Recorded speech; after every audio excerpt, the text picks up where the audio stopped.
So why don't you go ahead and introduce yourself? My name's Anthony Medica.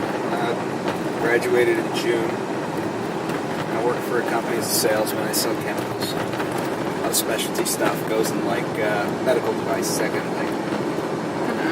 I was majored in plastics of all things. And I live in an apartment up on 15th Avenue with my cat. It's really not too bad of a way to do things, I think at least. So, the theme of this is that everybody makes something. What do you make? There's tangible things everybody makes. I go to work and I sell stuff and I make money for my company, which in turn makes money for me. And the things that I sell to my customers, they use to make things that help people. Or at least, are part of the economy. Everyone's winning, it's beneficial. But, I think that's kind of a very narrow definition. Because physically tangible things are just that. They're just a thing. They're an object, and eventually they break or they wear out. And I think what a person makes is a little bigger than that. I think a lot of what a person makes is connections. I think that is what I want to make, at least, and that's what I try to make. Is relationships. Is meeting people, introducing people to other people. Just kind of an intangible series of connections between myself and other people, and memories. I mean, that's just my opinion. Well, you like to talk, right? Well, yeah.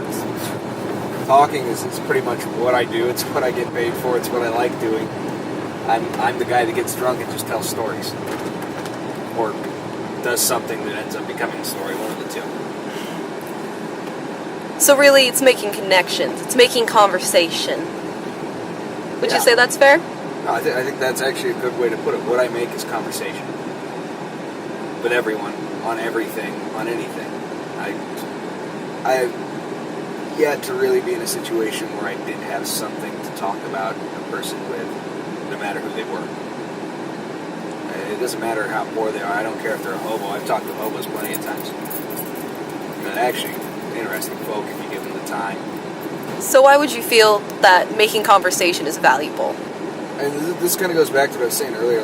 I don't really think that tangible things are worth thinking about in a sense like that, because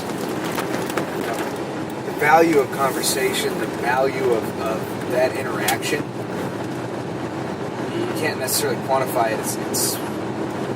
I think the value of making conversation is that it helps people think about things that they wouldn't have before. I mean, we all know someone who is way too into their own head, that doesn't talk to enough people outside in the real world, and they fall into this weird little pit of thinking, because the only thing they really have to go back to is themselves. And just making conversation with other people, even if it's not confrontation, even if it's not learning, it's just bullshitting and talking about the damn weather. That does a lot to ground you and make you happy